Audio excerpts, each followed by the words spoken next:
Hello everyone, welcome to my YouTube channel. Today's topic is Ohm's law. Lower classes में हमने Ohm's law बहुत अच्छे से पढ़ रखा है, पर अब हम पढ़ेंगे डिडक्शन ऑफ ओम्स लॉ। जो हम ड्रिफ्ट वेलोसिटी पढ़ करके आए हैं उसकी हेल्प से ओम्स लॉ कैसे प्रूव करेंगे, आज हम वो देखने वाले हैं।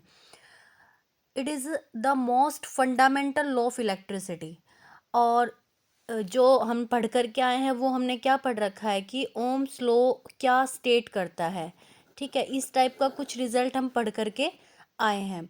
ठीक है, तो ये कि क्या कहना चाहता है आई प्रोपोर्शनल टू वी का मतलब क्या है। It states that the current I flowing through a conductor is directly proportional to the potential difference V applied across the end of the conductor, and it provide the physical condition of conductor such as temperature, mechanical strain etc. are kept constant. अब ये चीज़ हमने पढ़ रखी है ना। अब मैं ज़्यादा इसको पूरी स्टेटमेंट को मेंशन नहीं कर रही हूँ, इसी चीज़ को मैंने बोल करके बताया है कि आई प्रोपोर्शनल किसके होता है, वी के। और हम इसको ये भी लिख सकते हैं वी प्रोपोर्शनल टू आई, कोई प्रॉब्लम नहीं है। प्रोपोर्शनैलिटी हटा के इसको ये लिख सकते हैं आर आई। ठीक है, बहुत इजीली। बस आप इसको समझने की कोशिश कीजिए कि v प्रोपोर्शनल आई है, प्रोपोर्शनलिटी हटा के मैंने इसमें r लिख दिया है। और इसको ये लिख सकते हैं v अपॉन में i is equal to r। इतनी चीज़ें हम पढ़ करके आए हैं और हमने एक ग्राफ भी स्टडी किया है, इस टाइप का ग्राफ। ठीक है, i और v के बीच में ये यहाँ से स्ट्रेट जो ग्राफ बनेगा। ठीक है, इतनी स्टडी हमने 9th-10th क्लास में ओम्स लॉ में पढ़ी है। ठीक है, लेकिन अब हम क्या पढ़ने वाले हैं, अब हम पढ़ने वाले हैं डिडक्शन ऑफ ओम्स लॉ कि ये जो v is equal to R I है वो आया कैसे। तो उसको एक बार यहाँ पे ध्यान से देखेंगे। देखो अभी अभी ड्रिफ्ट वेलोसिटी का रिजल्ट क्या पढ़ कर गया है, ई अपॉन में एम इंटू में टो। ये चीज़ हमें पता है ऑलरेडी। ठीक है, बट हमें पता है कि जो इलेक्ट्रिक फील्ड है E is equal to V upon में एल होता है।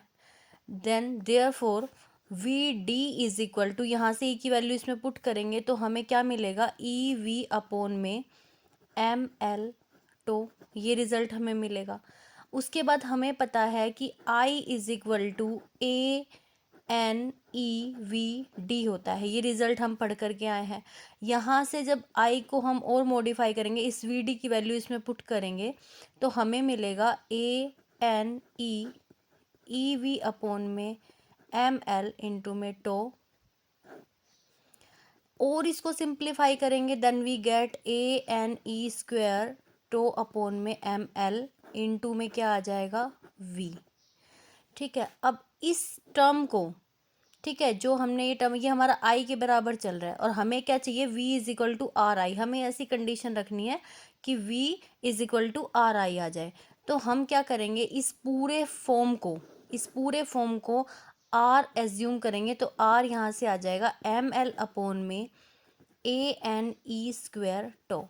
अब यहाँ पे जब इसको पुट करेंगे तो हमें क्या मिल जाएगा, v is equal to R I, जो हम प्रूव करना चाहते हैं। This is Ohm's law. ठीक है, आई होप कि आपको समझ में आया होगा। यहाँ तक हमें बिल्कुल बेसिक हमें पता है कि ओम्स लॉ क्या होता है। The current I flowing through a conductor is directly proportional to the potential difference. इसी चीज़ को हमने ड्रिफ्ट वेलोसिटी की हेल्प से क्या किया है, पूरा डिडक्शन इसका दिखाया है। Thank you so much.